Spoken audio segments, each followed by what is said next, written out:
What's up, everyone? Happy 4th of July weekend, and welcome to Tide Talk, the Rhode Island FC podcast that's for the fans, by the fans.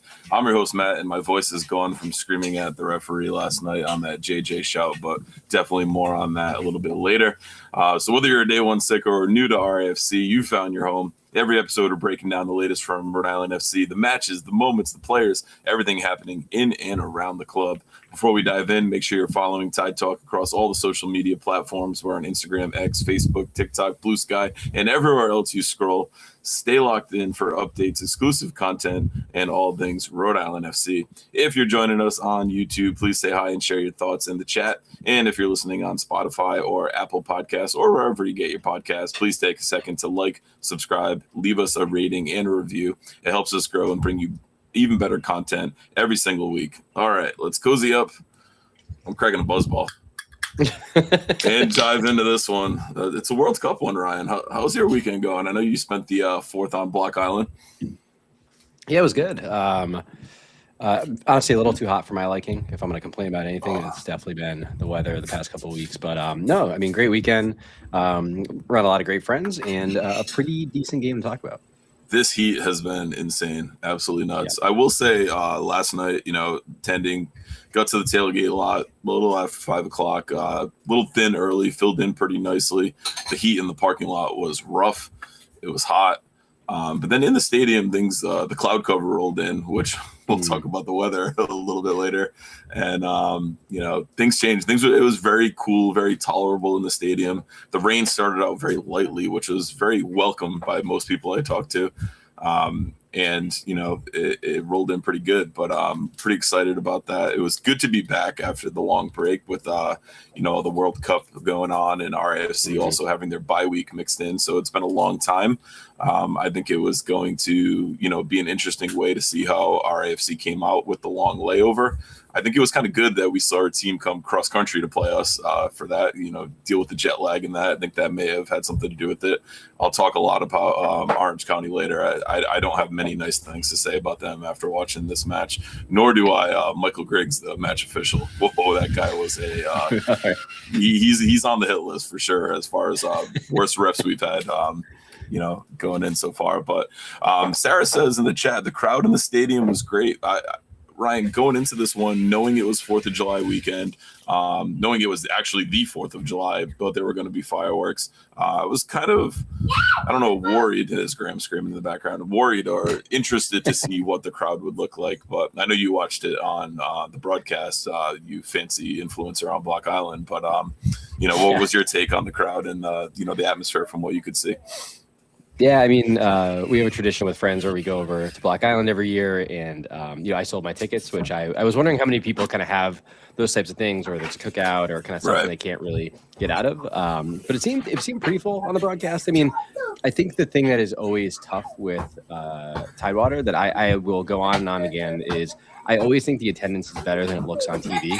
I think from like the Riverside seats are, I think, the ones that fill in the kind of least of any of them, and there's just no bad place to watch. Like if you're just on the concourse, you can easily watch the game. So I think people a lot of times will just go get a pretzel, go get a beer, and then just kind of hang there and not want to go back to their seat. So but at the same time, I do think it looks not sellout level, but definitely a healthy crowd on TV. Yeah, definitely. Having thrown on the legacy match earlier today to see what Tidewater looked like with them in the house, it was definitely a bigger draw last night. What that was because of fireworks or it being night and not being in the middle of a heat wave. It was a pretty good crowd. Concession lines were pretty long, I thought. Kelly told me they weren't bad when she walked around, but the pretzel line, I think, was probably 20 minutes looking at it. It was pretty rough. We need a second pretzel stand. We've hit peak behind the bucket. We need one. Bring the pretzels to the people. Pretzels sponsored by Defiance. It sounds really nice. Very good. I will also say a lot of good new merch last night. I picked up the training kit. I saw a dude walking with it, and I was like, I got to go get that. And was that dude Zachary Harival by any chance? No, man. I wish. We were missing him last night. We definitely, I think when Leo came on, we'll talk about subs in a little bit. It very easily could have been a difference maker in there for sure. But they also had a bunch of new hats, a lot of new stuff. So good stuff going on with the merch people. I know we've given them giving them hell when things have not gone to the liking. But hat talk can really get the Tide Talk people going. So I like to hear that. Yeah, I mean, and you and I have very different takes on it because I have a massive melon and you've got a tiny one. So, we're finding a hat that fits me is very difficult. It's all that knowledge I have. Timmy asks how much the training kit. It's what I've got it on. It's I believe with the season ticket discount, it came to like $53.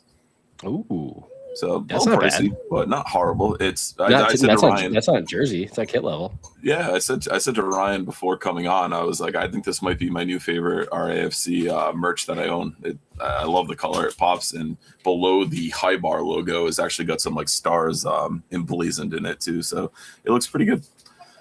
So Chris P says early tonight. Yes, we are. We're trying to get out ahead of the Mexico-England game. The England players have been granted the ability to take Viagra because of the altitude. Did you see that on Twitter? It's made the rounds. Yeah. Yeah. So I didn't know that helped in any way. So, I guess whatever works. I was getting real nervous. You were going to ask me if I had taken some before the podcast. You're on a buzzball, which is basically the same thing. So. Yeah, I mean, I would say Timmy would be the one in the chat that had and is well prepared. Timmy's taking performance enhancing drugs to be in the live chat. I love the concept of that. That's it. But I guess the other, just thing to say beforehand, love diving back in, getting back into the stadium, doing tailgate talk, doing terrace talk. Tailgate talk led to the March of the Match, which I do have to comment on. We had to get rerouted through a different tunnel to get to that construction site that is a street. It's time to change the route. I don't know if that's a Defiance decision. So Matt, Gene, Irvin, if you guys are in the chat, or if that's a club decision, but it is pretty chaotic getting through that street to get there. It's a war zone. It's an active construction site. It's an active construction site. Right. I haven't been to many this year, but last time we went, we saw people almost like twisting their ankles. Like every 2 seconds, you're like, Graham, watch out, Graham, hole. Oh, Graham.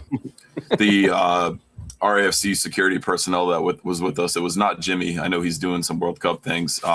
We went to go the normal way we did, and then we had to turn back around and enter like the previous route. So it was a whole rerouting, and it was like I didn't even see that makeshift crosswalk that was there. But I guess what Matt Jean has told me in the past is every active construction site like that does need a means of egress to get through, and they're calling that it. But it's a little dicey. It's getting a little dicey for sure. Do you think we're gonna have to? Do you think it'll get to a point where we need an OSHA representative to take us through the march? It could be. Very well could be. So we'll shift gears a little bit now. We'll actually get to talking about stuff that matters. We'll talk about the match. Here's the starting 11 from last night. Koke Vegas, Hugo Baccarat, Grant Stoneman, J.J. Williams, Pity Rodriguez, Clay Holstad, Frank Nodarce, Jojea Quizera, Nicky the Fish Scardina, Karifa Yao, and Amos Shapiro Thompson. What did you make of the starting 11 when you saw it? Yeah, I mean, I thought it was interesting. If I'm not mistaken, it was an unchanged 11 from last game. So they got the job done in Loudoun. So not the worst idea. I was surprised to see Aldair on the bench again. We were kind of excited to get a rest last game, but figured after the 2 weeks he'd be back to his standard left back role. But no diss to Frank there on the left. But I think Aldair is the true out and out left back of the two. I will say with Aldair, a big shout to him. He did get engaged over the break. So yeah, there were a couple of engagements I saw. I forget who the other one was on the top of my head, but I know Aldair was one of them. Him and his Star Wars named dog there making the rounds. Always good stuff. I hope you want, yeah. But other than that, like the lineup, I think the bigger thing was like who was missing from the kind of squad at all. Like we saw Haribo end up on the injury report. We saw Giap still on there. A couple of other like Gogo Peters and CJ Williams who've been on there for a bit. But tough that like even with a 2 week quote unquote break, like we actually added to the injury list, not took guys off. Yeah, for sure. Thoughts on the early going in this one, because RAFC came out and took the lion's share of possession, and I thought the action was mostly coming at us, which I always love. And you never know how it was Leo, Sarah said, that got engaged too. He was the other one. I always love when we are attacking the bucket in the second half. So I was very happy to see Koke make the run out and us and be in front defensively for that first half. Yeah, no, I mean that was something we talked a lot about last season. Is like go towards that defiance in the second half, which is amazing. I mean, the start, I number one, I immediately saw Quizera on the left wing and was like, why are we doing this again? Like he has been a like star player in this league at right wing, and he's like a very average league player on the left wing, but yet we keep doing this like flippy floppy Right, thing. and I do want to come in on that point because Orange County started with the ball at kickoff, and they were running their offensive scheme down the right hand side on the long ball, and it looks like that was very intentional for him to mark a specific player, which he grabbed and pushed, and the player pushed him back. There was a nice little exchange there off the opening kickoff, right in front of the Orange County bench, and that player was very pissed and very rattled when it did happen. So I think him starting on the left was a direct impact of trying to man mark a specific person off a long ball, which why not just kick it out of bounds? Yeah, I mean, there's that, but also why I don't know, like you should try to make the other team scared. Like Georgia on the right is more terrifying than whatever he's going to do defensively on the left. Like, he's a fine defender, but like he's much better when he's curling shit into the upper 90 with his left foot off of the right. But I mean, other than that, I thought we were very intense to start this game. Clay got an early yellow in the 9th minute. That was absolute like blew through that guy. So I was like, okay, we came to like truly play and truly bring that energy to the game, which, it was interesting even strategically because it was super hot out. So you don't know how that's going to work. Obviously we did have hydration breaks, which I will say one person asked, like, is it because of the World Cup? No, this is actually a thing that is in the FIFA guidelines where like, if it's above a certain temperature all day, like they do have these mandated. The World Cup for whatever reason just said, we're going to do it every time, mostly to put ad breaks in there. But this was not. This is not just going to happen every game from now on. Right. No, I mean, like being a Rhode Island high school coach, I know the Interscholastic League has very similar protocols where you can't practice on certain days if it's an outdoor sport. I wish my son's all-star baseball coach would listen to that too, because it's been a very hot summer with that. But I think it was interesting to see if they were going to happen. You kind of figured they would because of the heat. No big changes really came because of it. I don't think it's the same level as you're seeing on the World Cup, where I think what we saw last night was truly a hydration break. It wasn't a tactics talk like you've seen throughout the World Cup. I mean, I felt bad. Like you could literally see, like you could peel those players' jerseys off them. Like it was, I would be absolutely drenched. Like I was wearing an RIFC kit all day on Block Island, and you could have done the same thing to me. So I did not envy them last night. Chris B says in the chat, Amos Shapiro-Thompson was the man, and I got to give a little apology to Amos because I said in our group chat, I was like, early on he was getting bodied off the ball, and but I said afterwards to you guys, I thought he really grew into the match. I thought this was one of his better attacking matches that we've ever seen. Sent him a DM last night, told him that, and he thanked me very much. So always good talking to Amos. It's very, very interested to see, his trajectory. He's not the tallest, he's not the fastest, but he will outwork every single person on the pitch. And you talk about someone peeling a jersey off. His jersey before the rain looked like he had gone through a shower. Like it was, he was absolutely outstanding. Fought mob man of the match. We'll read his full rundown later on. But I thought Amos did struggle at first early on in this one. I think this game had a very high physicality level to it early. And boy, oh boy, did he grow into it with breaking lines, carrying the ball, getting in and around the box, and, helping generate the, 20 whatever shots we had that we'll get to later. Yeah, I mean, I do think there's an interesting talking point in the second half here of how his role changed throughout this game. My only nitpick I have with you is you're like, he's not the fastest. Amos is like unbelievably fast. I mean, I think if you look at him and you look at I think of Aldair as really fast. Like that dude motors up and down, forwards and backwards. But he's fast. I'll say that for sure. And they call me Gator says, wait till ASD hits puberty in the chat. What a great guy. And I will say to anyone, we'll talk about what happened post game too, with the fireworks being very rushed and all that with the weather in the area. But if you ever get the chance to go down to Autograph Alley and talk to the players after the game, Amos will chat you up, and he is such a good dude. And I think the personification of who lays it all out, for the badge. And one of the press conferences I was in earlier and asking Kano about a player like Amos, and he said, everything he lacks in, size or speed or skill or whatever, he makes up with an effort. And boy, oh boy, did that show last night. Well, the thing about him too is like he puts everything out there. And Clay, I think, is another guy who does the exact same thing. Like gives you absolutely everything for 90, and then he goes down Autograph Alley and will just be the absolute nicest human being you've ever talked to, and win or loss. Like these guys are amazing. They're awesome as well as players. So yeah, big shout out to this group. Very good, very likable group of guys for sure. Yeah, but man, I mean, I think back to the kind of game itself. I do think we saw the intensity early from us, but the real first big chance of the game came in the 17th, and we have the video next for Koke's and save or not save, not sure. This one was very interesting that they called it a save after. So here we go. Let's take a look at that. Spinning to try to find a teammate. Eventually checks it back down to Kelly. Kelly whips in a lovely ball. Oh, and the header is saved by Vegas, with maybe the aid of the frame as well. So Karifa and Grant Stoneman get absolutely lost and let that defender slip in there. I was right behind that. Koke did not get a finger on that. I know RIFC tweeted it out and called it a save, which he had no saves credited via FOTMob. But the crossbar definitely helped him. Best chance of the half for either team for sure. Yeah, I mean, the other thing about this, so like right after this, we do see a Clay chance on a fast break where I was he was trying to say he got tipped, and I think it might have gotten tipped, but like those are kind of really the big moments of the half. Also, the other infuriating part about watching this at home, you can tell from this image, like the saturation or whatever, there was actually technical difficulties before the match, like showing it. And I'm assuming it was whatever was going on with the cameras, because like the saturation, you couldn't actually read the scoreboards, which I'm sure all the advertisers really appreciated before the game. So it was an absolute mess trying to figure out. You couldn't even see Koke's hand on that play. Yeah. Like I said, I don't think he got a hand on it, but I think this was the best chance, although we had the lion's share of possession and chances, in the attacking third in this one. But any other big thoughts on the first half, Ryan?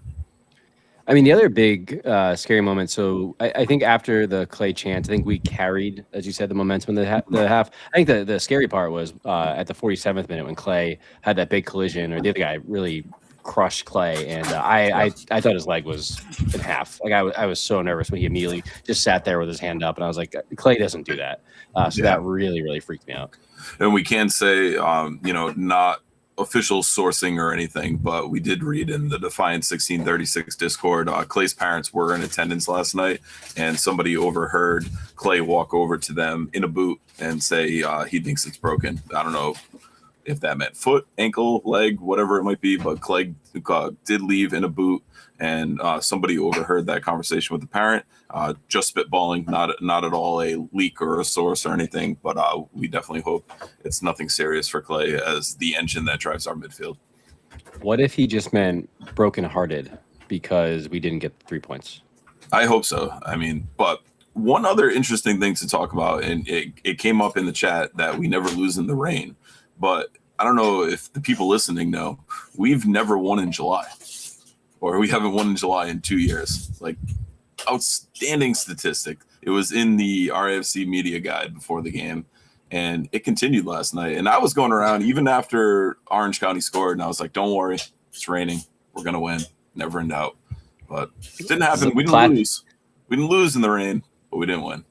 Classic, like, unmovable force versus unstoppable object. I mean, I did think the half was interesting. To your point, like, I thought we had the better of the half. They really only had that one big chance, but we just couldn't. To me, like we had the ball, but we couldn't manufacture anything outside of corners.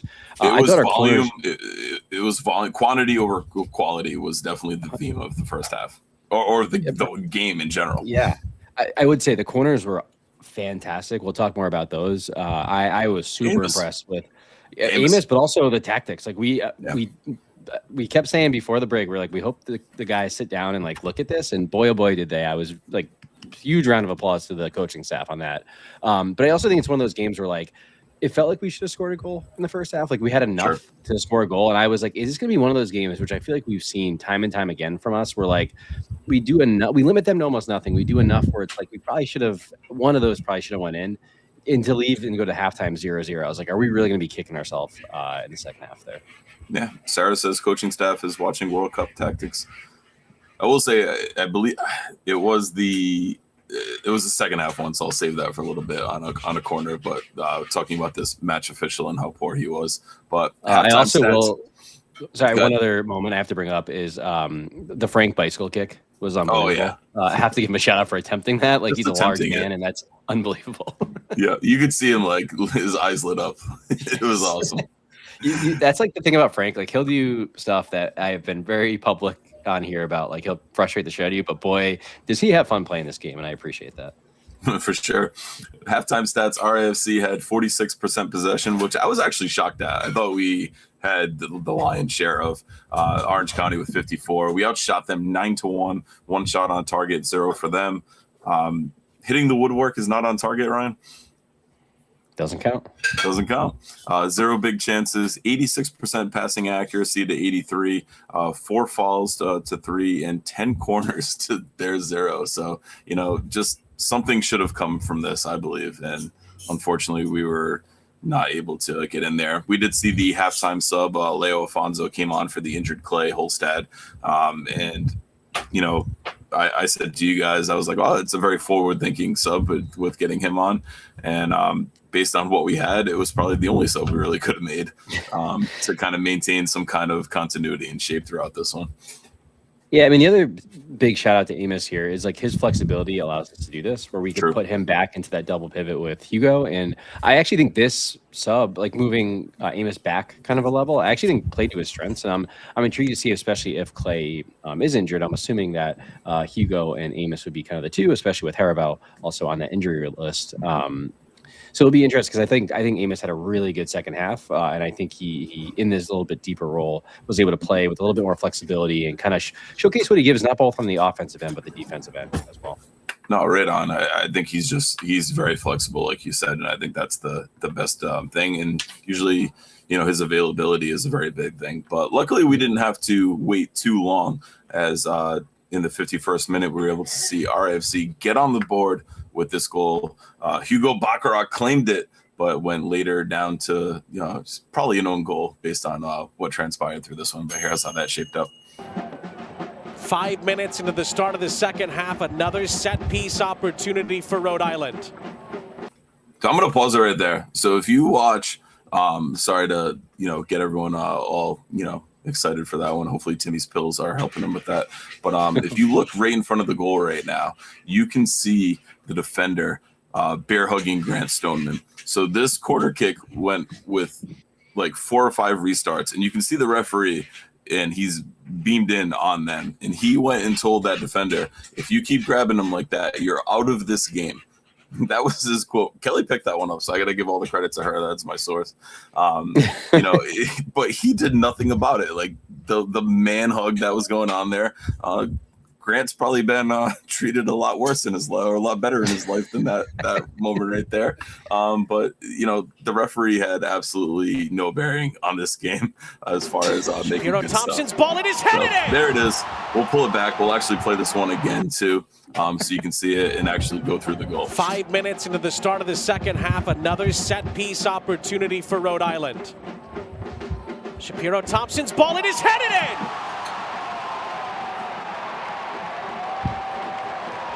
Rhode Island breakthrough. Hugo Baccarat breaks the deadlock. And Rhode Island, at long last, take the lead. So Hugo immediately comes out, mine. Are you buying or selling that this was his goal, Ryan? I think it was. I'm actually confused at what you think you saw. Oh, I thought it went in off a defender originally, but there were talks of own goal. I did see his hair move, so I will give him a little credit there. I think it's all Hugo's. And then I will also say, much to the chagrin of USL Insight, that was a goal celebration by Rhode Island FC. So you can make all these clips about Rhode Island FC and make a little 10-minute video that 100 people watch and talk about what happened to this club. They don't celebrate goals. Claiming a goal in there, celebrating it, group celebration. Absolutely loved it. Good to see. Get back on the celebrations. We'll give it. I am such a sucker for a celebration that includes the badge. If anytime you touch it, you kiss it, I am that gets me all sorts of hot and bothered. But A Matt plus for Jean said he Hugo. clear own goal too, so I'm not off my rocker. I honestly like didn't think twice about it. I'll have to go rewatch it because I like hadn't heard any thoughts of this, and all the Fatma, all the places have him credited with the goal, so I have no clue. I was gonna say I love that he was just able to he didn't jump, he kind of like nodded in quickly. Yeah, he was being held too. Like another one, like Grant was being bent over in front of the goal, but Hugo was being held right there as well. So I mean, what makes this goal happen was I loved what we were doing. We were kind of lining up with that, like it's almost that play in basketball like that where they send the stack. You'll know the actual name of the play better, and they would all peel off and do stuff. And JJ actually kind of makes it really awkward because the guy is basically defending both of them at the same time. So if it wasn't JJ, it was Hugo going after it. So look at you talking baseline out of bounds plays. I love it. There we go. Well, I mean, it's one of those things though. Like you hear about certain like teams like Premier League and stuff. It's like they talk to basketball coaches, they talk to like football coaches because like set plays are really the closest. Those are like the two sports where like that is super like similar. So I love if we're Kyle's watching some Euro League, whatever tournament's happening, and he's like, what? Why not try it out? So I thought I will say my assistant basketball coach is the football coach at my school, and we've run some press breaks where we start everyone out of bounds and run some vertical posts or whatever the hell it's called. I don't know. I coach basketball. Ideas can come from anywhere, guys. But no, I thought it was really good. And again, I will gush about the set pieces. Last night, the corners, I thought it was A plus. And to your point, I think you mentioned it earlier. Like Amos, did you say AST plus? I should have, because Amos's delivery was fantastic again. I remember the Portland game was when we really called this out, especially because he had a couple like unbelievable ones in that game, and we probably talked about it so much because it was the only good thing to talk about after that one. But he has been like absolutely money from the corner. For sure. I think the thing with Amos's corner is he hits it in with such pace and such whip on it that defenders, I think RIFC players are used to it and they're able to react to it first, and defenders are kind of like, they see it coming in and they're second to react. So I think that pace and whip that he hits it in with is unmatched as to anyone else we have on this team. Yeah, I mean, as someone who's become a big-time corner appreciator over the past you just like to follow the keeper. Yeah, that too. I mean, hey, listen, I would say what Grant was doing was of the tactic in du jour right now. Of the dark arts. Of the dark arts. But listen, he's just standing there minding his own business. Like, what do you want him to do? Get out of the way for the keeper? But no, overall, I cannot gush. If you're on the RFC coaching staff, like A plus, I'm very proud of you for what you did on corners last night. It'll also be interesting to see what happens when Aldair does return to the fold in the starting 11, and does Amos stay on those corners? You'd imagine with Clay being potentially out, leaving in a boot, Amos is going to see a good run of time going into games.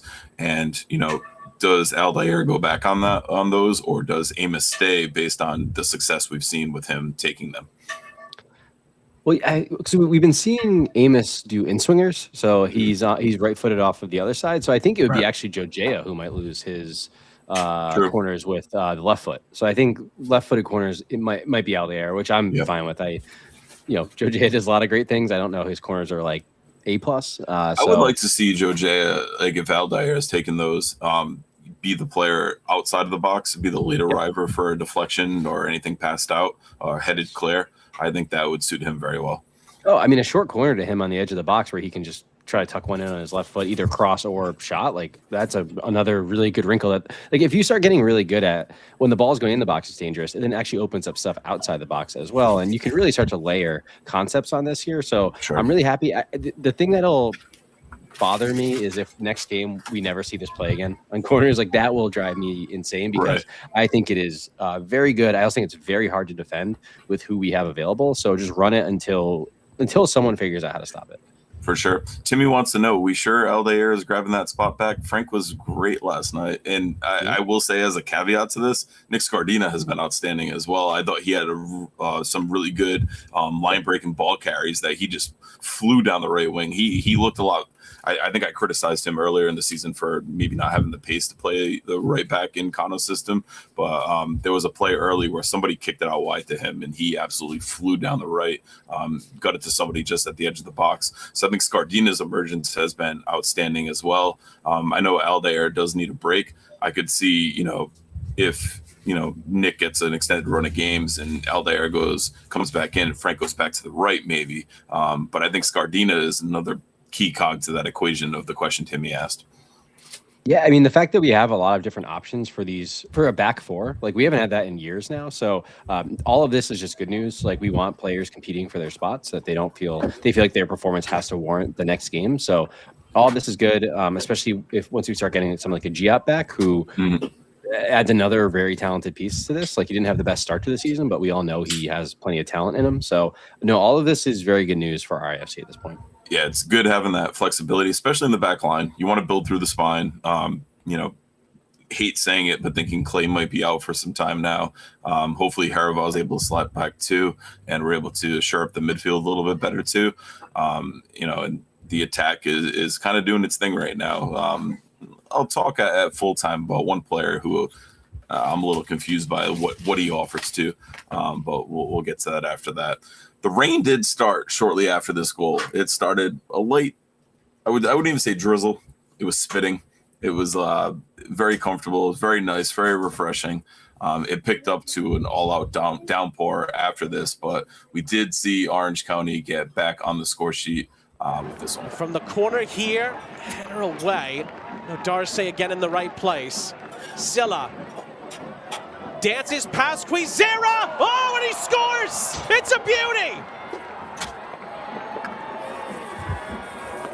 That's a superb goal from Usman Silla. So Quizera gets absolutely pantsed on that one. Scardina's late to offer any kind of assistance on it, but that is a really quality finish from the Orange County player there. Yeah, I also don't think Koke gets his positioning very well. Like I think he kind of edged a little too far to the post. This is when earlier you were talking about how Joe J was playing on the left to like do some kind of defensive work. I was like, I watched his defensive work. That seemed like just to match speed off the opening kickoff. Yeah. That was my take on that one. I know. This was just in the back of my head the entire time because I was like, boy, oh boy, do I not care about him doing defensive work after this. I do think, like, in fairness to him, like he is a offensive winger, and I don't think there's ever a point your like offensive winger should be one-on-one with the other team's like. And Scardina was deep on the overlap help. Yes. He was deep and tucked in central in the box. Yep. Yeah, so he definitely needed help. Didn't get it. I think it's, again, to your point, a really good finish. I think Koke also probably wants this one back as well. So you don't want to get caught to your like goal side as a keeper. So yeah, overall this is a pretty bad goal, especially because like they had nothing before this. They had like a couple of shots, 0 on target. Like I think this is the only shot they had on target the entire night. So just a really poor goal to give up. I mean, we've seen this team struggle with this in the past. I don't think we've struggled with it as much, but it's really something where like when you're deserving to win a game, like you have to still go out and do it. And I think giving up goals like this just like really undermine all the great work you've done for the past 65, 67 minutes.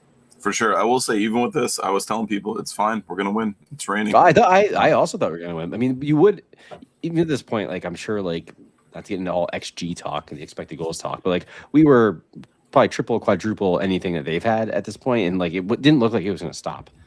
Yeah, like Timmy says, Joe J got absolutely cooked. I'm not even that mad. It's just a nice move. It was a really good move, really good finish. I think a Joe J, a first line defender, Scardina secondary, and then like you mentioned, Koke probably wants that one back as well. Ryan, I do want to pull us back to our goal for a sec from a question in the chat.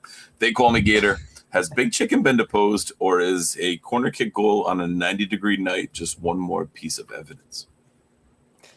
Listen, I know it was 90, but it's also fireworks night, man. It's a night where a lot of people were going to be there either way. So I have to ask: has Big Chicken relented? Do they know they lost the war? Do they know they lost the war? Is this like a grant they got through like America 250 of like, hey, it's your birthday. We're gonna kick you they're gonna kick the people some sandwiches. That's what I choose to believe. Oh, that's a really good theory. This was not even Big Chicken themselves. It was a government grant to make people happy. This is a government cover-up of Big Chicken. It's reached a whole nother level. Thank you, Gator, for bringing this to our attention. Government's involved. Oh, no. Oh, man. If you guys can give me 27 minutes, I'll go make another tinfoil hat right now. That is, wow, I'm going to think a little too hard about this. All right. Yeah, Gator. Thank you for always keeping us chicken guts to Ryan. Guys, listen. I thought I was starting to believe that maybe they had. This is their tactic, guys. They were trying to get me to believe. Well, listen. I do not. My dad worked for the post office his whole life. That's as far as close as I get. As close as I get. Yeah, guys. Listen. Maybe this was the tactic. They were trying to get me to believe. Dude, there's another layer to this. First, they freed Balogun, and next was the call to Chick-fil-A at Attleboro. We are peeling this back like an onion. This is unbelievable. This is why people tune into Tide Talk. I'm gonna have to tweet to the journalist who broke the fact that the White House called the FIFA to ask if they also called. I just had the NBC nightly news on before we hopped on too, and they're like, the government even submitted evidence about the Balogun thing. I was like, my God. Wait till I submit evidence about Big Chicken. Wait till I. Wow. Man, absolutely outstanding stuff. But we had more chances in this one. We're gonna. Is the JJ one next on the slides, Ryan? Yes. All right. So this is the JJ one. Amos also had a great chance right before the final whistle. That he was gutted, sitting on the floor when the final whistle went off. And what was even more heart-wrenching to see about that one from my vantage point was it was his mom and his dad. I don't know if it was his sister, but there was another female wearing a Shapiro Thompson jersey with them that were crossed us in the bucket heading towards the tunnel, to kind of get to him at the end of the game. So I know his parents made the trip to Portland too. Love seeing them there. Like, what a spitting image of his parents Amos is too. Oh, it's so funny. Yeah. It's like the most I've ever seen in my life. This episode should be called like the Amos episode, just gushing about Amos the whole time. Starting out because I was an idiot and said like, oh, he's struggling early on in this one. But the next big chance was the JJ chance. The ball played into JJ. There was a one-on-one aerial duel, and Michael Griggs came out with a foul on JJ Williams on this one. And I know the broadcast angles are not the best at Tidewater, so we'll show you what we got. We'll talk about raw feelings as well on this one and breaking it down. But the reason my voice has been in and out all this episode is because of screaming at Griggs on this one. And their captain Brewitt with the stupid headband that looked like Teen Wolf. What a loser that guy was. And he was looking at, I kept yelling, can you throw me your headband? And he was like, yeah, you like that. So he was an absolute tool. So we'll take a look at this JJ opportunity and let us know your thoughts in the chat, what you think about seeing it live and then seeing it again on replay. Short, out for a throw. Approaching stoppage time here at the end of the game. Sanchez back for Fuson. Fuson into the middle. Williams, was he fouled? Oh, the referee points in the opposite direction here. Referee says Williams fouled Garrison Tubbs. The initial indication is free kick to Orange County. And we're into 5 minutes of added time at the end of the game. Williams is still down. We're going to go back and play this one again, too. Sure. I think it needs a second watch. Approaching stoppage time here at the end of the game. There is a replay at the end of this clip. Sanchez back for Fuson. Fuson into the middle. Williams, was he fouled? Oh, the referee points in the opposite direction here. Another replay. Referee says Williams fouled Garrison Tubbs. The initial indication is free kick to Orange County. And we're into 5 minutes of added time at the end of the game. Williams is still down.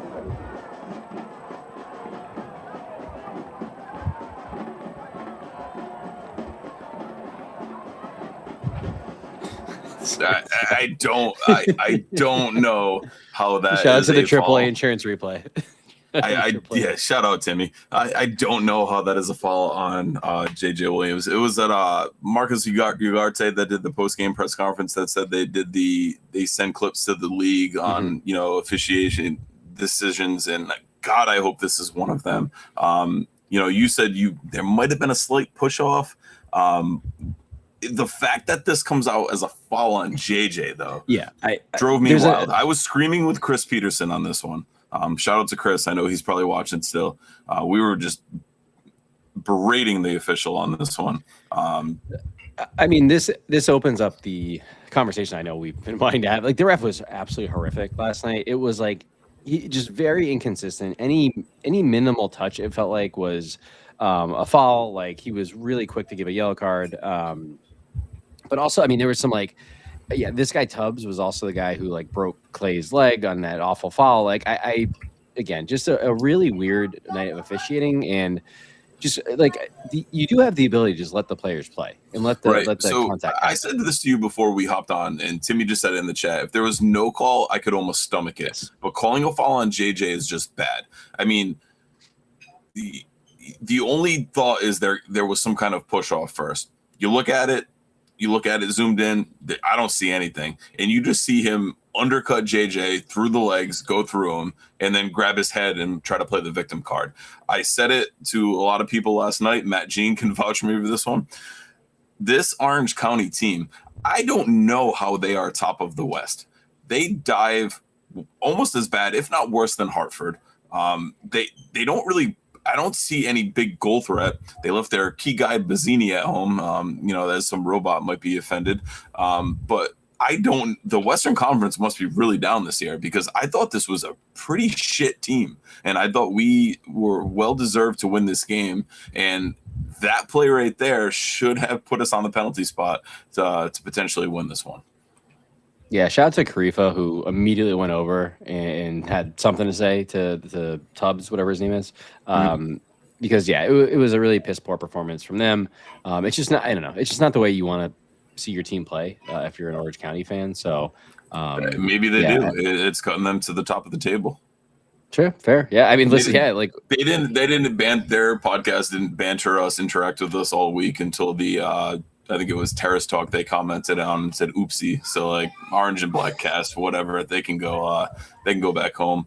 Quadro says refs they did. Is that the same guy who wanted us to boycott the final because of Capelli? I think so, because Capelli. Like, California's a strange place. You wouldn't believe the DMs the Tide Talk account gets. Tide Talk account gets DMs from boycotting the USL Championship final to signing players to the club that we are not a part of the club. So all kinds of crazy shit. People selling a bundle of wood in their backyard. Like, it's absolutely wild. But I think Quadro. If you're an aspiring pro, do not send your highlight reel. No, don't. We'll just laugh. Refs in this league are afraid to make calls for JJ. Obscene. I see it as a basketball coach. When you have a big physical player, they're often officiated much differently than the rest of the players on the floor, I think, or field in this case. I think it happens with JJ all the time. I think that's a really good shout. Gator says taking this league seriously gets harder and harder. The officiating, it's just so I mean, we haven't done a full-blown like fuck you to the official episode like we did over the last 2 seasons for sure. But this guy was probably deserving of one. I think he was one of the worst, if not the worst we've seen. Timmy says, you know what? The other thing I hate about, like, he has the thing that I hate about the officials in this league, where they are really bad at their job, but they're also really confidently bad at their job. Yeah, like, they look like an absolute prick out there. Like, there's been some officials who, like, maybe they're not the best, but they don't make the game about them. It's like it's almost as if they were briefed to be like, you have to be an absolute prick to the players to make it known that you're the official. Yeah, he interjected himself. I was a high school basketball ref for 15 years, and the biggest thing I would want to do, like leaving a game, was nobody knew who I was. I wanted to get in and out, and that be it. And some of these USL Championship officials could use that lesson. If you go through a game as an official and you are, I mean, obviously people are going to disagree with your calls on both sides, right? 50% are going to agree, 50% are going to disagree. But if you can get through a game and, you didn't really hear your name much from the crowd, that's a damn good night. But Griggsy here, oof, terrible. It is very alarming, the amount of referees I know their name in this league. Yeah, I think that's a really good piece to it as well. Getting back to Timmy's shout, this is a classic ref where he would blow the whistle, and it was genuinely a 50-50 which way he was going to point. He just had no idea. He did not know. That I think is a really good shout by Timmy, because there were many a time last night that you just be like, well, let's see which way he points. Like, you just like, who knows? Like, because it was almost as if a 50-50 wasn't allowed in this game, which I think really made the flow strange at points. Every kind of contact had to have a whistle. It had to have a foul, and that's just not how soccer works. Nicest thing Ryan has ever said to Timmy. All right, full-time stats. XG, take a look at that. RIFC 2.86 to 0.17 for Orange County. They did outpossess us 57 to 43%. We outshot them 24-2, 3 shots on target to their 1, 0 big chances for either team, 78% passing accuracy for RIFC to 82 for Orange County, 87% tackles 1 to 89, 22 fouls to 12. That gets back to my Hartford diving point. Like, this team dove and they baited Griggsy on all these falls, and he took the bait, and they sucked. I would not be happy doing a podcast on this Orange County team week in and week out for sure. 10 corners to their 2. Amos Shapiro-Thompson, 8.2 mob rating with the 1 assist off the corner. He took 6 corners in this one too. Just absolutely outstanding from Amos. Man of the match performance for sure from him as well. If we take a look at Amos's full stats on the night, played the full 90, 26 of 31 passes at 84%, created 3 chances. He had 2 shots off target, 3 block shots, 5 defensive contributions, 58 touches, 5 touches in the opposition box, 2 successful dribbles, 9 passes into the final third, 3 accurate crosses, 3 accurate long balls, 6 corners, 4 tackles, 1 interception, 5 recoveries. What a shift from Amos. And he proved me wrong after my comment in the first 5 minutes. So I have to give him all the flowers on this one. Yeah, and I think too, we kind of went over his almost goal at the end, but I think it was really like the personification of him. It's the 98th minute, and he's doing a full field sprint to try to get on the end of one. Puts it just wide, but like phenomenal technique to even get it close to the goal. So huge shout to Amos, big performance, better guy. Big shout to him for sure. All right, we'll shift gears a little bit, and we will take a look at your thoughts in your RIFC in 3. It was good, better, best, or good, bad, and ugly. We'll start in the Defiant 1636 Discord. Leo with good, another chicken sandwich. Corner kick goal. Bad, rash decision-making in challenges in opening minutes that could have, and at least one case did, lead to early yellow cards. Definitely Leo shouting out that Clay yellow card early on in this one. Ugly, dominating 3/4 of the game, only for 1 moment to steal points. RAFC in 3, 23, and scanty. Chelsea had RAFC in 3, corner kick goal. Mike M had RAFC in 3. I'm wet again. It felt good to be wet at Tidewater last night, Ryan. Is that too dirty, or is that all right? These episodes are explicit for a reason, folks. True. Sorry if the Peterson children are watching again. Good. Finally got back to playing footy in Rhode Island. Better, big chicken getting dunked on. Best, like the hit song says, I'm only happy when it rains. America. Chelsea, good. We got a corner goal. Better, which means free chicken. Let's flip and go. Best, undefeated in the rain. Also, shout out to the fireworks in 116. I'm going to use this to talk about the fireworks, Ryan. This is the second time we've had rain at Tidewater Fireworks. And, the players are still talking to the opposition at the end of the game, still, kind of talking to each other, hugging it out and whatnot. And the lights cut and the fireworks came on. Tidewater has a public address system. Can we please make an announcement? The fireworks are going to start in 2 minutes. Get your seats or a concourse wherever you want to view from. That it drives me nuts. Like, because they immediately cut the lights. You can't see shit. It's pitch black. I know the weather played a big role in this. It's twice now. I'll also say, sitting in my seats, front row and being in front row of the bucket, you can't really see them all from down there. So they got to get some higher elevation fireworks so that people inside the stadium can see. I think you're better off being on a concourse or outside. But just a little more reason for 205. more reason for 205 superiority. Well, I mean, last time a little more communication would be nice. I mean, last time there was fireworks on Kids Night, me and you were in the press conference, and it sounded like bombs started going off. It sounded like Tehran. It sounded like we were in Tehran in the balls of.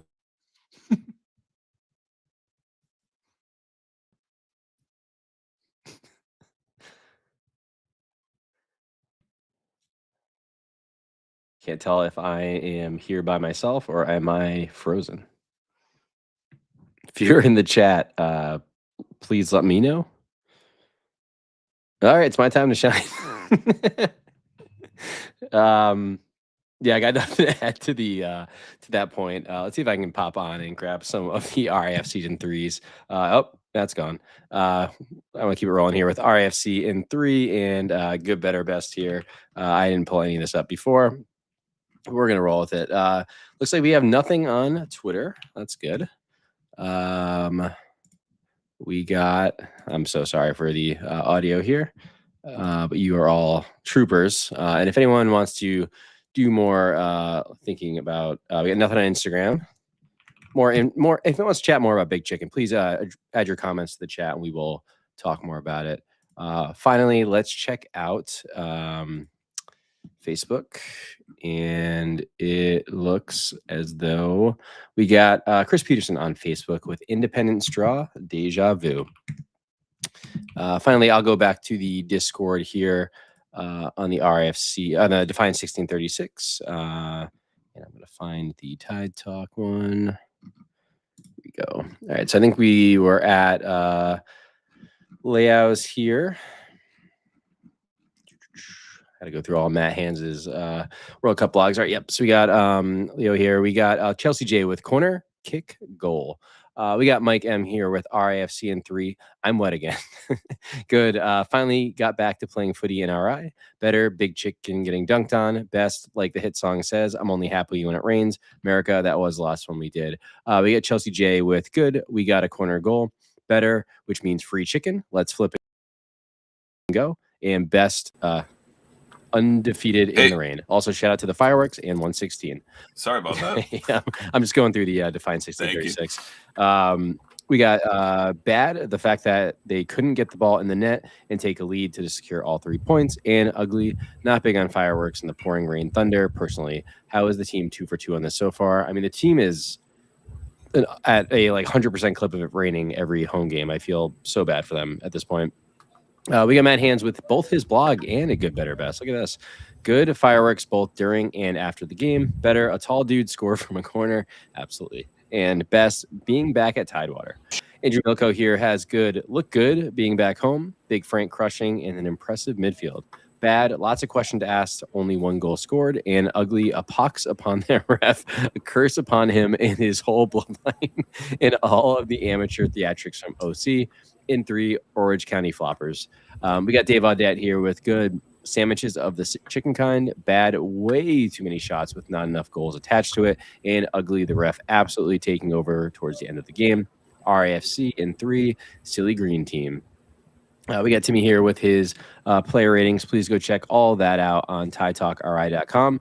We do have, pre and post match analysis. And Matt Hands has been doing a really great World Cup daily. Go give those a read.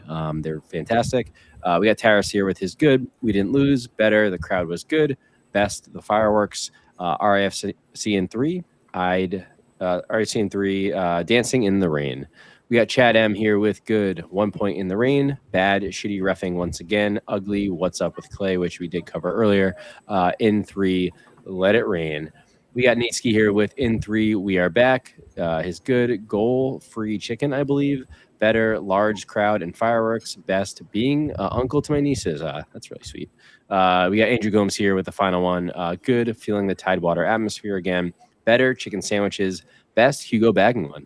Bad, 22 shots to 1 goal. It's a horrendous ratio. And ugly, the refs' love of Wolverine for letting JJ get clawed like that. That's A+. RIFC in 3, red, white, and rain. That's a great RIFC in 3. So thank you, everyone who was able to comment across all the social channels. We really appreciate it. I also, Matt, I love when you give people the option of good, better, best, good, bad, ugly. Yep. And I like to see the ratio there. It feels like we got more good, better, best last night. For sure. Thank you for picking up there. I have no idea what happened technically on that one. I think I stepped on a wire. But I want to give Andrew Combs a big shout out too, because he came late. He came in his work clothes and got absolutely soaked in the rain. So always love seeing Andrew. Just an absolute great dude.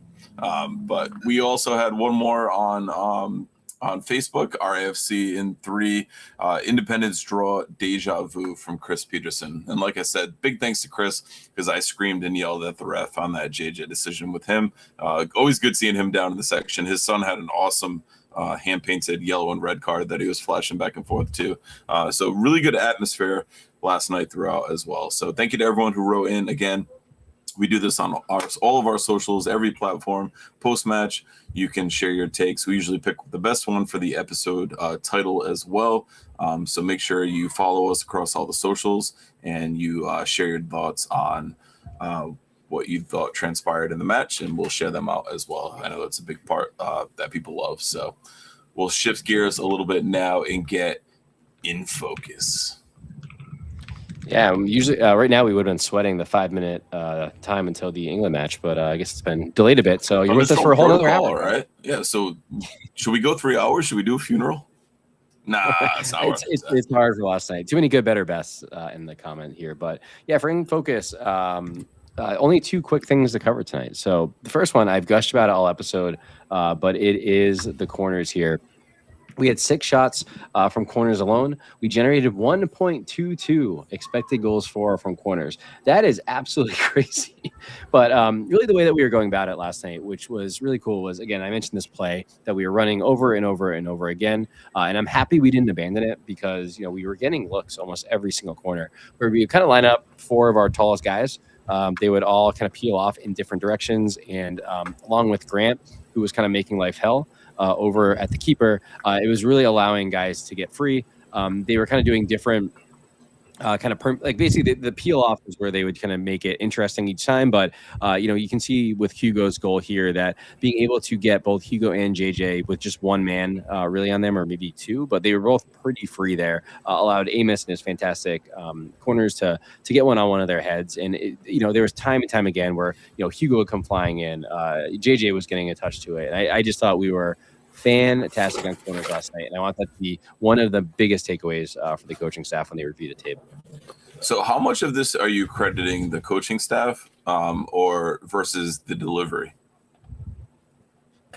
So Amos, I think, has had I'm saying the improvement is on the coaching staff versus Amos, I think, has been giving fantastic delivery on these for a while now. He's definitely someone who, since we've tried that, I think has been fantastic. But I think the actual routine and getting guys free in the box has been a big thing, because I feel like we've seen a lot of times there's been little movement or just kind of guys, you know, not doing much. And as Timmy said, it was a low bar. I mean, last year we literally didn't score once. Well, my shirt says high bar. Yeah, this year it has improved a lot. So the bar has risen. The bar is higher, some would say. So I'm very, very excited to see the progress here, because, you know, on a night like last night where we couldn't generate much outside of corners, this is why working on them is important, because it gives you another place in the game where you can impact the scoreline. Yeah, for sure. I mean, it's almost like, you know, downplaying their impact is a silly thing to do. Why would the English media do that? Well said. Well said. Thank you. On the flip side, unfortunately, with this great corner talk does come back to shot quality. So I did mention all the XG that we created based on corners. We also we created less in open play than we did on you know, the 12 corners where we had last night, but we did have only 1.09 XG from open play, which isn't horrible, but you know, only 38% of that big number we showed in the final stats came from open play. And you know, people brought up we did have 18 shots, but you know, only 0.8 XG per shot. That's so. And XG is basically a percentage thing. So it is. We basically each of our shots had an average of 8% to go in. And I think if you look at the left-hand side, the thing that bothers me a ton is of those 18 shots, 10 of them were blocked. So part of that is why we got so many corners, is these shots were blocked and went out, but it just shows that we were shooting into just super compact defenses. We weren't opening up. We weren't creating any clear chances, which makes sense when we had 0 big chances. But it is weird to see how many shots came from outside the box, how many shots, you know, weren't on target. You can see all the X's in the box. Those are just off target shots. And we only had 2 on target from open play, which is the one with Quizera in the 54th minute and Scardina in the 45th +2. So we didn't make the keeper work hard. We weren't creating big chances to create like open lanes to shoot.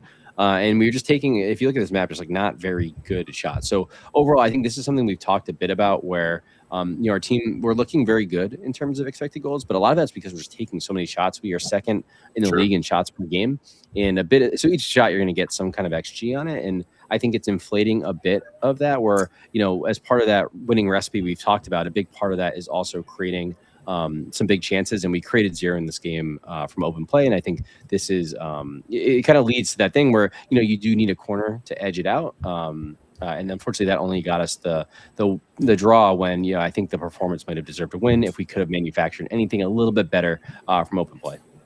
I'm proud of you. You said edge a few times tonight. Listen, it is a beautiful Sunday night in Tide Talk. Tide Talk's back. We had to make sure we did it. We're back, baby. Don't let Matt Hands talk to you about the 0 big chances, though. He'll be a little upset about that one. Listen, it's part of the winning recipe for a reason. We actually nailed all the other pieces of the recipe, but we didn't win because we didn't get the final bit. I think we have to make that. It's like not adding salt to your anything, Salt to the seasoning of your chicken, as the kids at school tell me. Mr. Kerwin, you season your chicken. They know. I think the recipe that you made like for wins, I think we have to make that a reoccurring slide. That has to be like, did we meet it and like just kind of test it like against things. I added all the stuff is on the full-time stat, so I'll just do like a check or a little chef emoji or chef. Yeah. We'll figure something out, folks. Yeah, definitely a little. We will feed you as the chefs do. But yeah, so overall, like. Again, I'm just staring at this graphic because it's frustrating. I think it just shows what the open play like. We talked, I think, last podcast about how to like. There's some ways that we could, I think, be a little bit better, especially around like kind of that D area at the top of the box. Like we just do some stuff that's either a little rushed or just like imprecise up there, and I think that's really correlation, not causation. That's literally not true. It actually it's statistically a thing. Yeah, I just think we last night I think was a perfect example of where this offense struggles, where we do so much good getting into that final third, and then we kind of don't have that final piece or two to unpick the lock. And I know you want to talk about a certain player who we kind of thought would unpick the lock a bit, and I'm unsure of his ability to do that at this point. Yeah, so watching this one, I said to you guys during the game, I'm pretty down on Pity, and I was very excited to see Pity in what he could offer. I think he is the closest thing we have to a number 10. I think he does things really well in tight spaces, but other times I think he really struggles. He had a couple of really bad giveaways last night. I just think that there was a lot of buzz with him coming from an Argentine, team, and being here on loan, and could it turn into a permanent, but I don't see what he offers us positively going forward. That is the big thing. Like with chances. I think created, Timmy's comment is actually really great there. I'm saying so many nice things about Timmy tonight, but Timmy said the closest thing we have to a number 10, except Kana won't play him. I thought you were going to say this one. Make sure you thumbs up the video, yo. Also that. Thank you, Timmy. But yeah, so one thing I thought was interesting about the construction of, if you want to call it the top 4 to start the game, is you have Kuzera on the left, JJ up top, Amos behind, and Pity on the right. And I would say, like, of the 4 of those kind of more offensive players, only one of them in that role is someone who has consistently scored goals. So JJ has consistently scored goals from the left, from the striker spot, but JJ has not consistently scored goals from left wing. Amos has not consistently scored goals from attacking mid, and Pity hasn't consistently scored goals. He scored 0 for the club so far. So the only switching that JJ has consistently scored from right wing, but I just worry that front 4 doesn't have the balance to really. It puts a lot of the onus on JJ there, whereas if you bring in someone like a Noah has scored goals from a few positions, Leo, we've seen it on the score sheet a few times. I just think there's a bit of tweaking still to do in that front spot, and I don't think tweaking by switching the wingers for some reason is the way to go. I'm very over that tactic. I don't understand. I also want to clarify. I don't think Pity is a bad player, but I think the utilization of Pity is bad right now. I think he could very much help this team in a very different role. But it's tough right now because you JJ's been the hot hand. You want to get him the ball. You want to get him delivery in the box. But I think Pity in that 10, almost like a shadow striker, like false 9 role, I think in those tight spots could really help create for him too. But playing him as a winger is just such a disruption to that. Mm-hmm. Can I ask a very selfish question? Yeah. Do you think I know at it's this coming. point, Hold on. Can I pause you? Are you about to ask, when is Noah Fusan due for a start? That's my question. Yeah, I think he is. I really do, because I think Noah would do a much better job on the wing than Pity. So I think it depends on the alignment. And we've talked about, we're not at all certain about this, so definitely want to say that. But, Clay potentially being sidelined for a bit. How does this starting 11 take shape? Does Haraval return to the fold? What's his knock? Is it serious? Because if not, you think Haraval is the easier slot in there.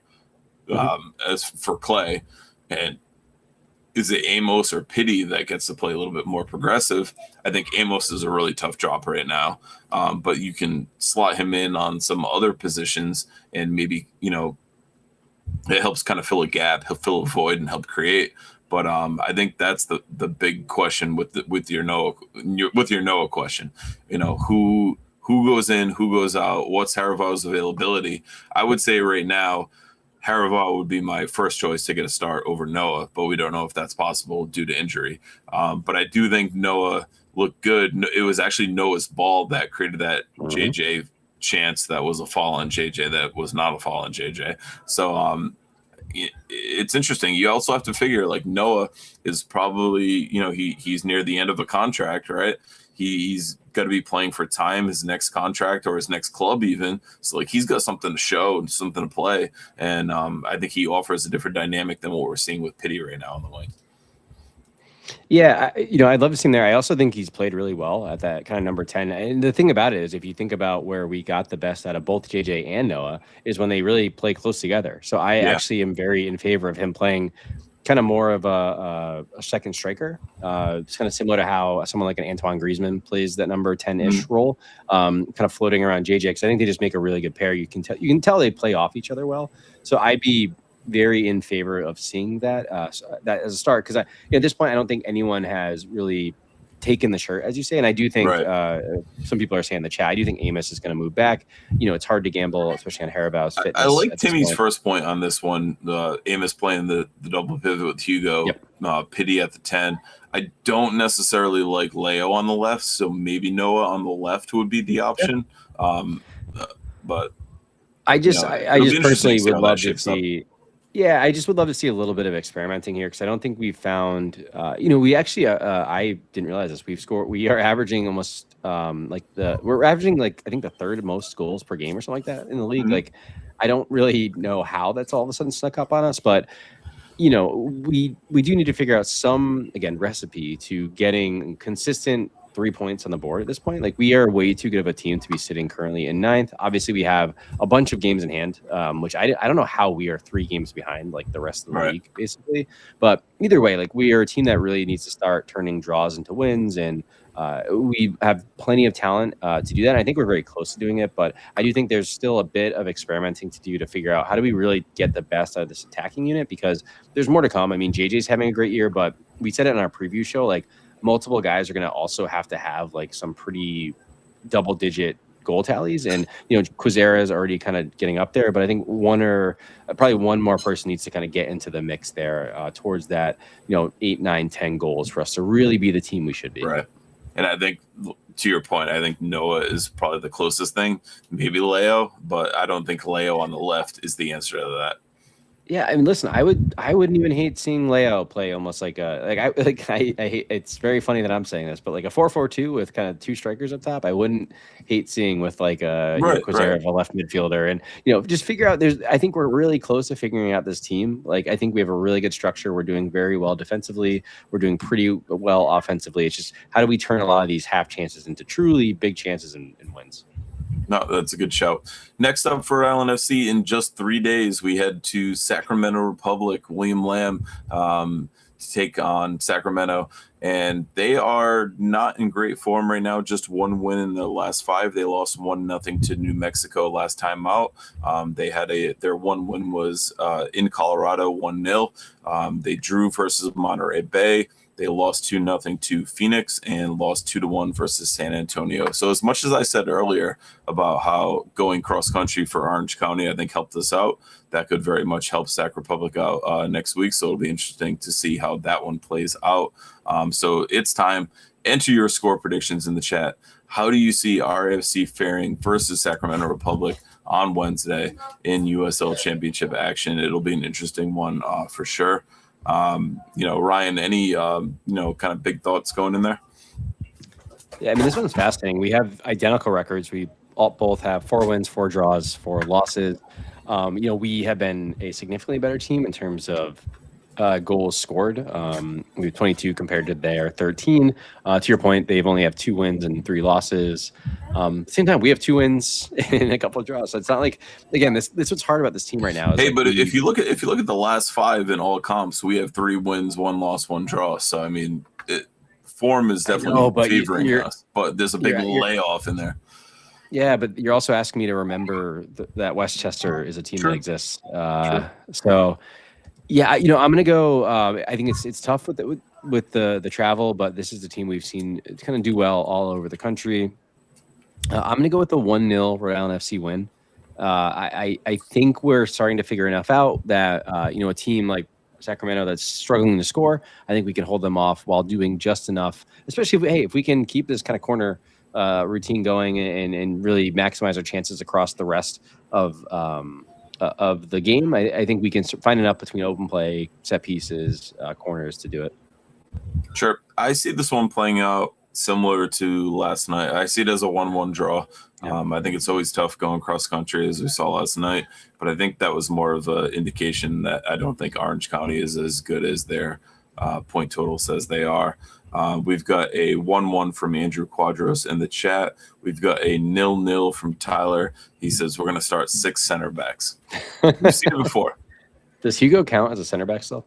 I think so. I think you can theoretically count him as anything. So I cannot believe it's 10:30 p.m. on a Wednesday night. I mean, it's good for you. I mean, you're off. You can do whatever you want. Yeah. I mean, I don't even know what day it is most days. Like, Friday rolled around and I was like, I don't even know. Like, bless the teachers, That's it. So want to thank everyone again who joined us. Make sure you smash that like button if you haven't already. Thank you, Ryan, for going solo while my Mac Mini did a little reboot there, and kept us on track for a bit there. Timmy also says no chance Crone is making it past halftime. I will say these summer nights I've been up late binge watching shows and getting through it, so I think there's a good chance I actually watch all of this one. Maybe we'll pilot. I fell asleep at halftime last night, so I can't give. You were on the block. You had an excuse. True, it's hot. Maybe we'll pilot one of those like watch alongs. You can watch our reactions. We'll try that and we'll see who falls asleep first. Matt Hans will not turn his camera on for that one, definitely guaranteed. But exciting stuff. Thank you again to everyone who joined us. Make sure you smash that like button, subscribe if you have not already. Stay tuned to what we do for Wednesday. We'll try to work something crazy, something stupid, if we can.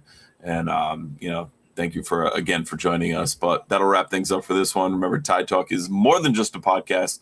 You can find us on Twitter, Instagram, Facebook, TikTok, Blue Sky for daily social media content. Click that link in this episode description to follow all of our accounts.